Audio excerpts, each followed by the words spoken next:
And I start out by using a scene from Robert Bolt's play A Man for All Seasons, in which St. Thomas More is confronted by his daughter Margaret and his son-in-law William Roper with news that Parliament is about to pass the Act of Succession. Of course, that was the act that said that Henry VIII was the rightful head of the Church of England, and the Act of Succession also had a requirement of swearing an oath to the act, which was very unusual, and the whole point of putting that oath in there was precisely to trip up one Sir Thomas More. More says to Roper, and this is a few lines of dialogue that I want to read from the play. More says, "What is the oath?" And Roper says, "It's about the marriage, sir."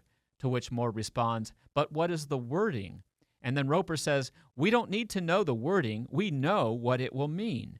To which More replies in a kind of a scolding manner, an incredulous manner, according to the stage direction of the play, "It will mean what the words say. An oath is made of words. It may be possible to take it or avoid it."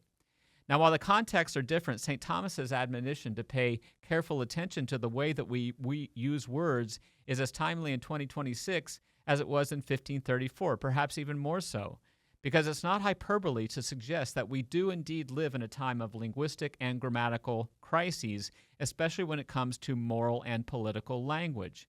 We Catholics have to be very careful that the words and phrases and sentences that we use in moral and political discourse derive their meaning from Catholicism, from our Catholic faith.